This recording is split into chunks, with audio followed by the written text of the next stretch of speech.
Gente de Ciencia, protagonistas y desarrollos de la ciencia, tecnología e innovación WIS. Un espacio de la Vicerrectoría de Investigación y Extensión.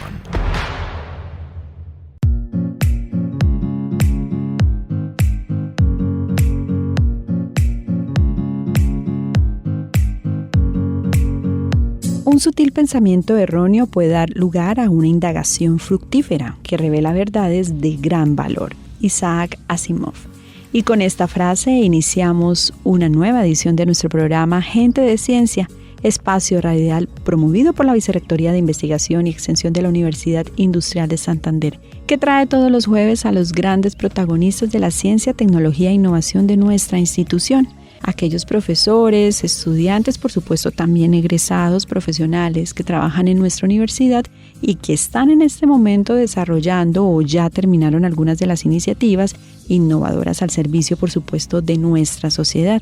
Soy Silvia Marcela Rojas Ardila, comunicadora de la Vicerrectoría de Investigación y Extensión. Estaré acompañándolos en este espacio, por supuesto, con la grata compañía de mi amigo, el profesor Eric Montes, director de Investigación y Extensión de la Facultad de Físico-Químicas. Profe, ¿cómo está? Muy bien y muy contento de haber escuchado esa frase de ¿Qué tal mi frase? Isaac Yo siempre Asimov. le pregunto, inicio el programa a ver si me presta atención. No es cierto eso de que usted me pregunta que Pues si la está bien la frase. ¿Qué opina de la frase?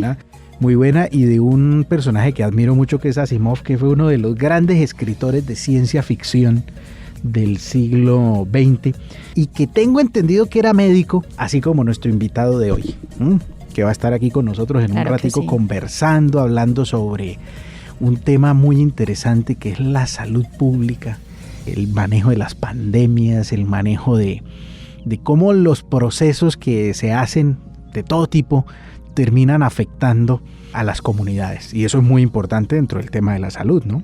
Así es, sí señor. Nuestro invitado en este programa yo creo que viene a decirnos y a contarle a la sociedad, a hablarles de ese gran compromiso que tienen los profesores, los estudiantes, todas las personas que integran nuestra institución, sobre todo con la calidad de vida de las personas, con el bienestar de todos los habitantes de nuestro país, pero por supuesto esas investigaciones sirven también para los habitantes del mundo. Sí, señorita, se trata del profesor Álvaro Javier Hidrobo, profesor de la Escuela de Medicina. Digamos, dentro de la Escuela de Medicina de la universidad hay varios departamentos y en este caso él trabaja en el Departamento de Salud Pública, así que vamos a estar conversando un poquito con él, que siempre pues es muy grato conversar con personas que tienen todos estos temas tan interesantes y sobre todo que tienen un impacto en la comunidad, en todos esos procesos, como decíamos hace un ratito, que nos rodean.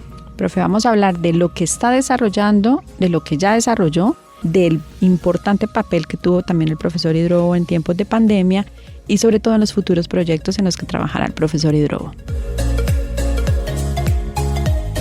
Protagonistas de la ciencia.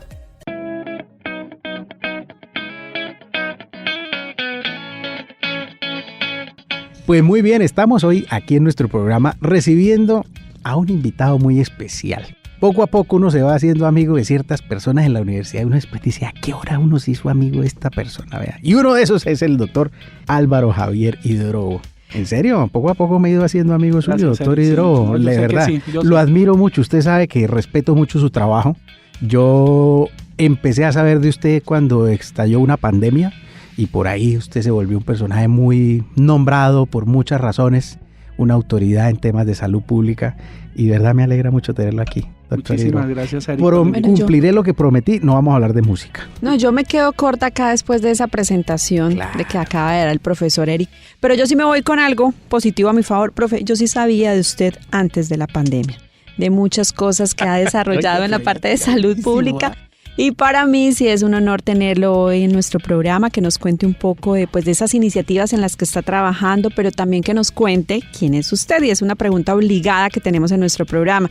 A nosotros no nos gusta describir los perfiles ni nada de eso, sino que nos gusta es que ustedes mismos nos hablen. ¿Quién es? ¿Cómo llegó a la Universidad Industrial de Santander? ¿Dónde realizó sus estudios? ¿Salió del país? Bueno, generalidades que son importantes para que nuestro público las conozca. Bueno, mil gracias de verdad por la invitación a ambos. Y pues Álvaro Javier Hidrobo es un rolo que ahora vive en Santander, diría yo. Gran parte de nacimiento. Sí, todavía se le siente el acentico. Sí, hijo de un ecuatoriano y una bogotana.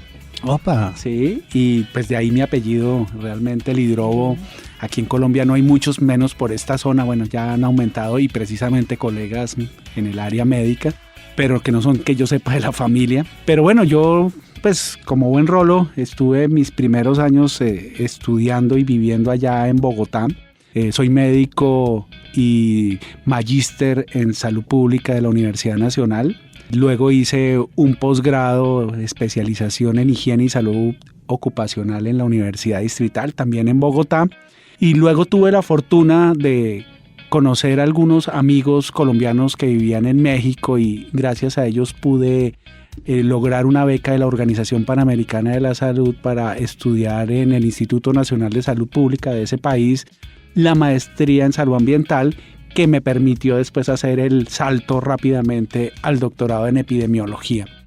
Me quedé allá trabajando casi 13 largos años, casi 14 podría decir. Pues en algún momento de la vida dije hay que regresar a la tierra y había ya conocido a algunos compañeros ahora de trabajo que fueron a estudiar allá también y pude regresar primero aquí a la ciudad como epidemiólogo de la Fundación Cardiovascular y luego ya ingresé como profesor de planta de la UIS. Profe, ¿y qué hace para nuestros oyentes? ¿Qué hace un epidemiólogo? Y quisiera que también hiciéramos énfasis en esa parte de un médico enfocado en la salud pública. ¿Qué roles cumple o qué hace realmente un especialista en este campo? Sí, yo creo que la dicotomía realmente está entre ser médico y salubrista, digamos que ese es el punto importante. Los médicos en general nos formamos para atender pacientes enfermos, ese es como el objetivo, individuos diría un epidemiólogo. Y el epidemiólogo lo que le interesa no es tanto atender a una persona enferma con nombre propio, sino mirar cómo se distribuye la enfermedad u otros eventos en salud entre poblaciones. Entonces el objetivo es diferente en términos de el nivel de análisis, uno poblacional y el otro individual. Nosotros, es decir, lo entendemos como que va más relacionado, o sea, tiene una gran componente de ciencia humana también. La salud pública es una especialidad muy particular dentro de la medicina porque no es tanto una especialidad clínica, lo veo más o menos así, va por ahí la cosa, ¿cierto? Exactamente, sí. El asunto es que los que nos dedicamos a la salud pública, primero no nos ponemos batas ni fonendos ni trabajamos normalmente en hospitales, sino somos gente que está trabajando de quizás a veces desde una oficina o trabajo de campo, es muy común también eso, y nos interesa ir a la comunidad. Entonces, somos, diría yo, médicos en mi caso o de otras profesiones, no necesariamente de la salud, están cordialmente invitados, todos pueden llegar a ser salubristas desde ingeniería, trabajo social, comunicación, desde muchas áreas pueden llegar a ser salubristas. Pero el enfoque es el que es diferente, es mirar cosas poblacionalmente, que puedo decirlo sin ninguna limitante porque ya la teoría se sabe, es que lo que se hace en salud pública sin duda es mucho más difícil, pero los impactos son mayores, o sea, atender a una persona pues va a mejorar a la persona, si se hace algo bien en salud pública pues puede mejorar la salud de un país o incluso una región como tal. Bueno, usted estaba diciendo una región y yo estaba pensando en hacerle esta pregunta. Aquí, Santander, Bucaramanga, somos una región saludable, somos una región con muchos problemas poblacionales, hay cosas culturales que de pronto generan que nosotros los que vivimos aquí tengamos ciertas afecciones. ¿Cómo estamos para este oyente? ¿En qué tipo de ambiente estamos? Bueno, yo creo que tenemos que diferenciar diversas regiones. Y por ponerlo muy simple, creo, para no entrar en demasiados detalles, una cosa es estar en el área metropolitana y otra cosa es estar en otros lugares de Santander. Sobre todo el sur del departamento es una zona muy empobrecida donde tenemos enfermedades que ya no deberían existir, deberían ser erradicadas y que muchas veces ni siquiera los mismos médicos y otros profesionales de la salud saben que eso existe. Como por ejemplo, enfermedad de Chagas, leishmaniasis, lepra, que son enfermedades que lastimosamente para el departamento nos ponen en lugares muy altos en el ranking a nivel nacional comparado con estar aquí en el área metropolitana y decir que tenemos una de las mejores condiciones de salud del país. No, se lo preguntaba yo, doctor Hidrobo, por ejemplo, cuando uno, y repito, estoy hablando de lo que uno escucha por ahí en los medios de comunicación. Uno oye, por ejemplo, que es que la zona del área metropolitana de Medellín, ¿cierto? Es una zona con mucha polución, con mucho tema de tipo respiratorio y demás. Pero hoy en día, ¿qué tanto tenemos caracterizado, por ejemplo, el área metropolitana? ¿Cuáles son de Bucaramanga? ¿Cuáles son como esas situaciones que llevan a causarnos más problemas a nosotros los que vivimos en esta zona? Miren, en las regiones urbanas, que por cierto no es mi especialidad, yo soy más de trabajo en zonas rurales, es digamos mi fundamento en investigación, pero lo que uno puede entender de lo que trabajan los colegas aquí es muy importante, cosas que asociamos a la conducta o el estilo de vida de cada una de las personas. Entonces, por ejemplo, obviamente si hago ejercicio, no hago, si como o no como X cosa. Y obviamente eso conlleva también a situaciones específicas de las grandes urbes, como es la contaminación del aire. ¿Sí? Digamos que eso ya es un poquito más ligado a mi trabajo. Pero ahí sí, como decimos los epidemiólogos, comparado con otros lugares del país, pues afortunadamente el área metropolitana no tiene tantos problemas. Si estamos hablando de Santander, creo que hay problemas mucho más fuertes hacia el Magdalena Medio. Profe, usted acaba de comentar que su trabajo, su campo de acción especialmente es la parte rural, con comunidades en general. Hablemos de pronto de esas iniciativas en las que usted ha desarrollado, ha trabajado con ellos acá en el departamento, pero también entendería yo que a nivel país y que están enfocadas principalmente en atender problemáticas de salud pública con esta comunidad. Pues mi trabajo es básicamente salud ambiental y dentro de la salud ambiental, que es un campo grande, creo que hay como... Yo diría 3 áreas que he trabajado y como bien lo dices, no es solo Santander, o sea, normalmente mis trabajos no se restringen a Santander por múltiples razones. Trabajo cosas que tienen que ver con agricultura, creo que de hecho el tema de plaguicidas es de los que más he trabajado puedo decir que casi lo empecé desde antes de terminar la carrera de medicina, ya estaba trabajando en temas de plaguicidas, o sea, es el tema más trabajado por mí.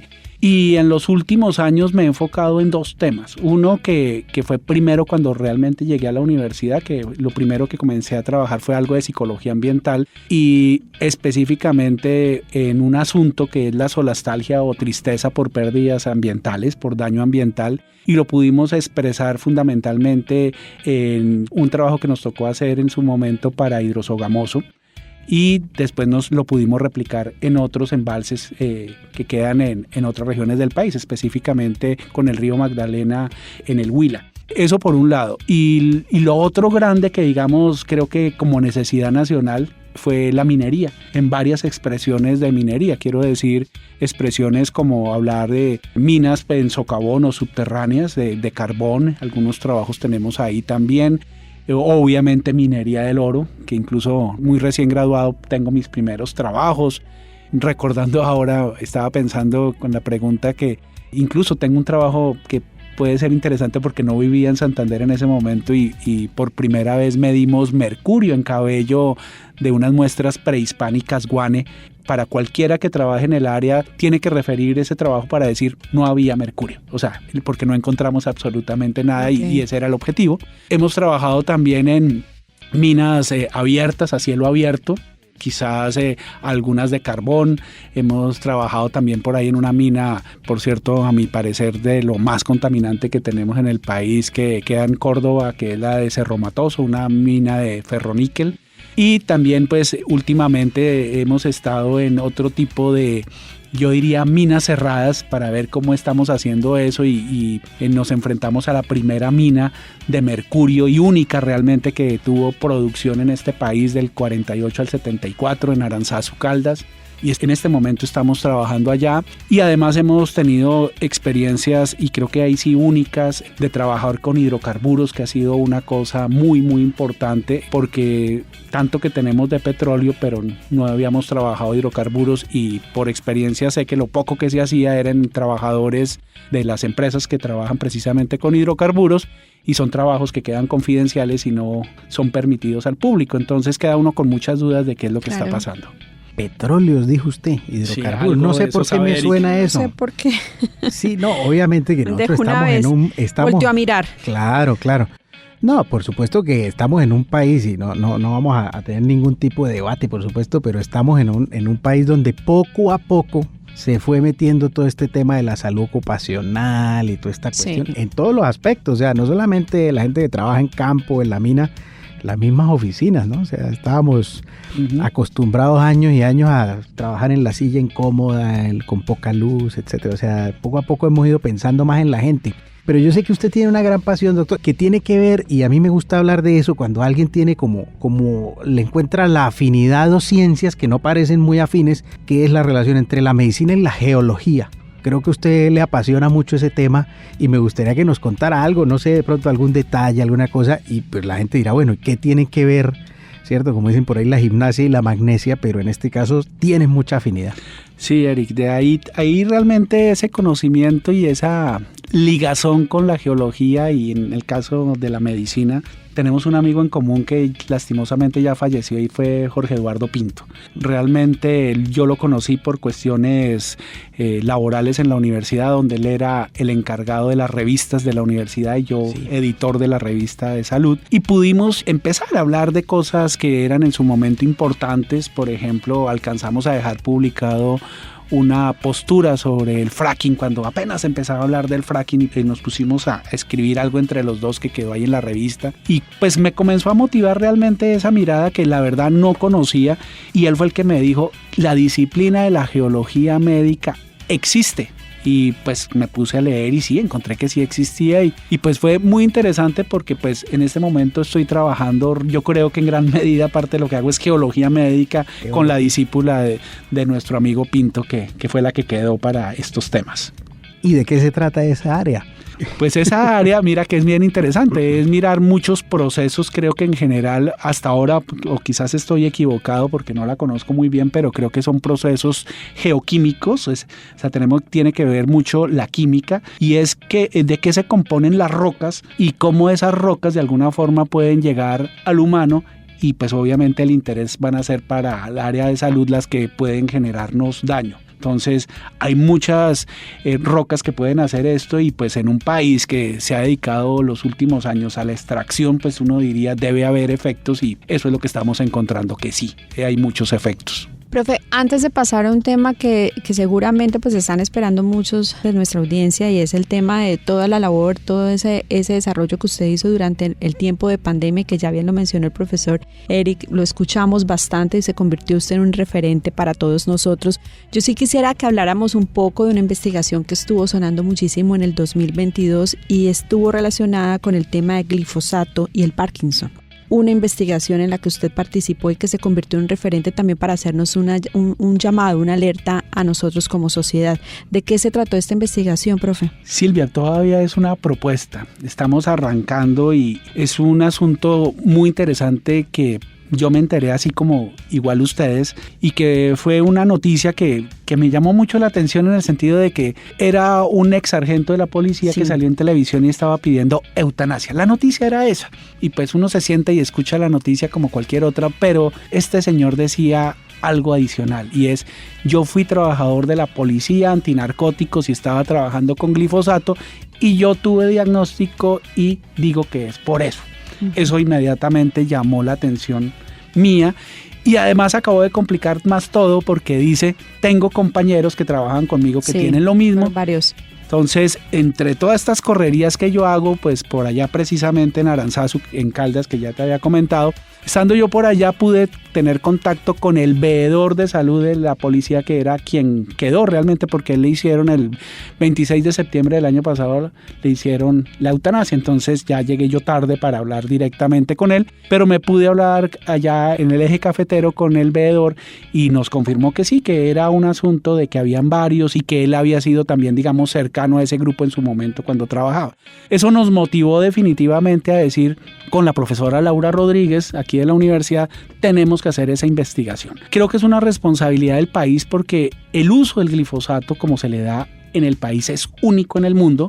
Ya hay estudios en marcha que están hablando de glifosato, digamos, el convencional, el que cualquiera de nosotros puede utilizar en su jardín, pero este glifosato que se usa en aspersiones aéreas es diferente. Se le mezcla con otras cosas precisamente porque yo creo que cualquier persona entenderá que no es lo mismo echar glifosato en el jardín de la casa que echar glifosato en un avión que además tiene que estar protegido porque pueden tener ataques de alguien que esté en tierra y quiera que no se haga esa actividad. Entonces es un asunto de que se buscaba con ese glifosato que perdurara más. Eso nos motivó. En este momento hemos estado tocando puertas, tenemos un documento, digamos, casi terminado. Creo que ahí vamos acercándonos ya con el ministerio. Tenemos por ahí un asunto cercano por la Policía Nacional que esperamos definitivamente, si esto empezó con la policía, debe terminar con la policía y esperamos tener co-investigadores de esta institución.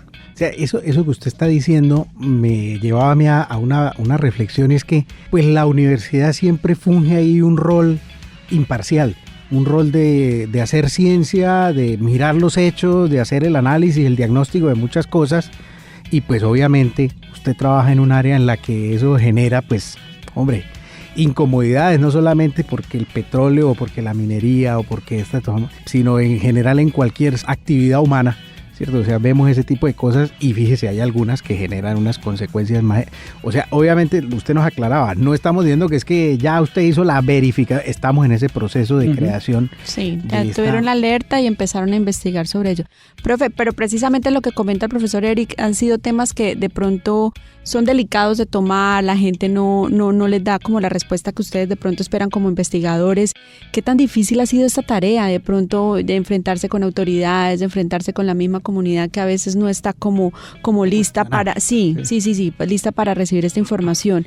Pues mira, creo que en estos problemas de contaminación normalmente hay como dos tipos de actores, digamos, o tres, incluso llamemos un tercero. Creo que el primero es la comunidad, que incluso puede ser la misma generadora de la contaminación, pero normalmente viven en estos lugares y si bien el que afecta directamente no lo siente como algo negativo para él, que es algo muy común, por ejemplo, entre los mineros que hacen minería artesanal y más cuando lo hacen ilegal, no lo sienten, pero cuando uno les toca fibras, que es parte de las ciencias sociales que tenemos que meter nosotros cuando trabajamos en estas áreas, es por los hijos sí se preocupan, por el producto del embarazo que viene en su señora en ese momento, y ese tipo de cosas lo aprovechamos para decir, ojo, es que no es solo usted como trabajador, sino es sus hijos los que viven alrededor de usted. Entonces eso comienza, digamos, a cambiar un poco en el sentido, entonces, digamos, siempre hay una buena recepción, es muy raro, de hecho en mi caso no ha pasado eso, hay una muy buena recepción. Ese es el primer actor. El otro actor, digamos, es el que contamina, digamos, que no tiene nada que ver, digamos, como el área artesanal, sino una empresa contaminante, por decir algo. Este sí es un problema normalmente que pues lo que hacemos es no meternos directamente porque pues a la larga para eso está la normatividad y pues están las autoridades que tienen que hacerlo, no simplemente tratar de ser muy objetivos, tratar de hacer bien las cosas y pasar los informes a quienes deben tomar decisiones.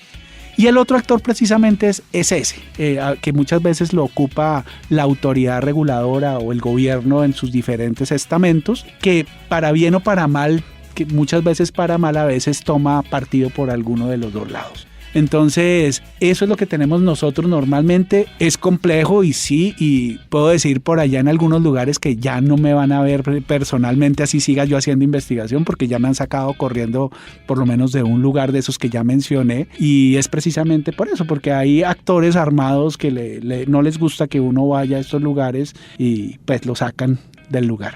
Bueno, nos queda pendiente el tema pandemia. ¿Cuál fue ese rol suyo, profe? Porque ya se nos agota el tiempo y queríamos hacer ese comentario. ¿Cuál fue ese rol que usted estuvo allí participando de manera activa durante la pandemia?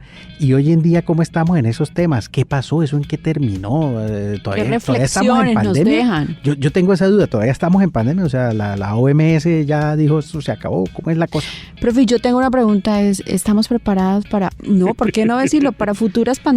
O sea, toda esta experiencia que vivimos nos dejó algo para estar preparados para, ¿por qué no? Futuras pandemias, hay que decirlo así abiertamente. Claro. Bueno, el papel que yo tuve dentro del asunto de la pandemia pues fue dependiendo del momento. En la universidad con la profesora Laura, también epidemióloga, entre los dos dijimos esto hay que hacer algo porque, digamos, creo que conceptualmente lo sabíamos.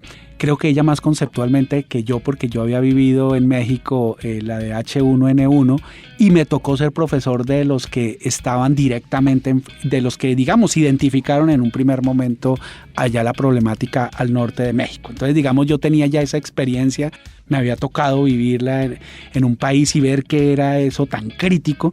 Y pues nos sentamos y entre los dos fundamentalmente organizamos algo que después transmitimos al claustro del Departamento de Salud Pública e inmediatamente, eso fue en cuestión de horas, esto que estoy diciendo, llamamos a nuestros colegas de las demás instituciones y universidades de la región y en un momento ya teníamos, yo creo que mínimo 30, quizás 50 incluso, personas que querían colaborar con formación en diversas áreas de la salud pública. Entonces nos organizamos en unas salas, pusimos unos líderes, yo era líder de una de esas salas, Laura era la general, y pues la idea era ponernos a disposición.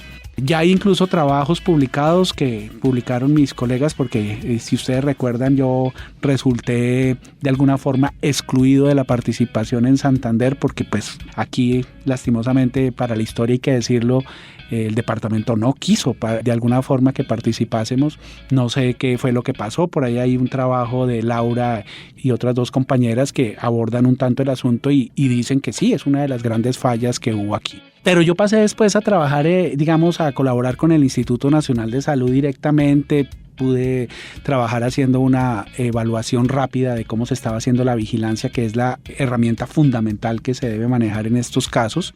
Y pues ahí estuve muy movido, después ya me di cuenta que estaba tan metido que ya había dejado las cosas que tenía que hacer para la universidad, entonces me tocó retomar. Entonces de pronto incluso si ustedes piensan, al comienzo me escucharon un tiempo, después ya no me escucharon porque tuve que regresar, digamos, a mis actividades, ¿no?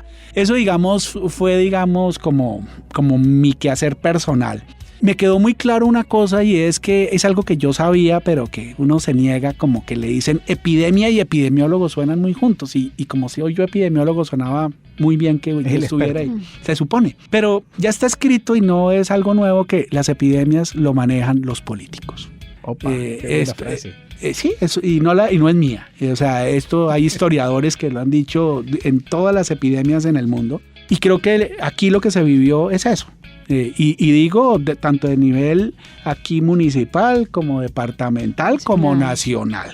Tampoco, de una vez lo digo, no creo que hayamos sido tan bonito el manejo nacional como muchas veces lo han querido vender. Estamos en un proyecto ahorita nuevamente liderado por la Javeriana y la Universidad de los Andes, en la que vamos a hacer la evaluación oficial de cómo se hizo el manejo de la pandemia.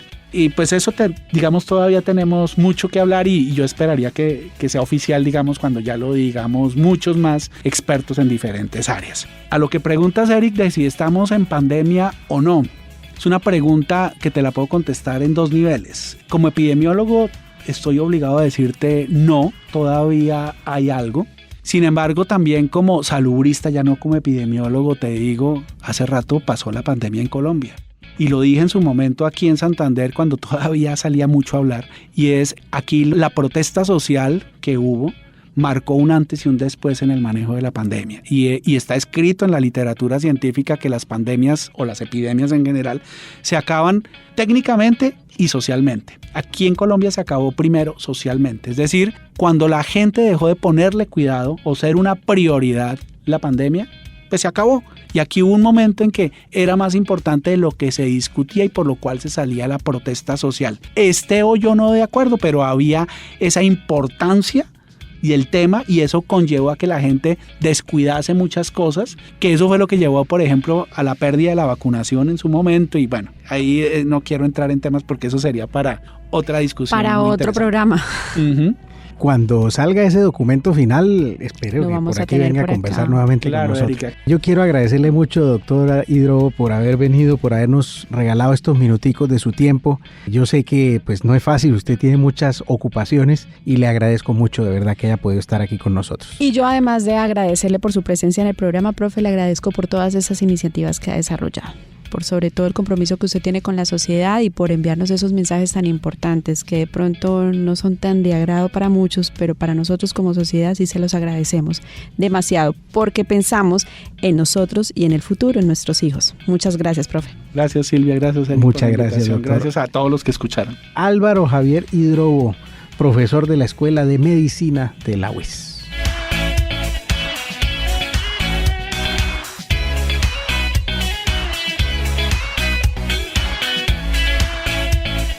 Y de esta manera hemos llegado al cierre de nuestro espacio. Profesor, muchas gracias por su compañía, por su grata compañía. Muchas gracias a usted, Silvia, por la paciencia. Hoy no me regañó tanto. Y gracias a don Hernando Vega, que está siempre aquí en el comando técnico del programa, apoyándonos, orientándonos y de vez en cuando perdonándonos alguna que otra equivocacioncita, ¿no? Así es, sí, señor. Después aclaramos eso de los regaños. Mientras tanto, yo solamente les puedo decir que los esperamos el próximo jueves a esta misma hora. Muchas gracias a todos. Hasta pronto.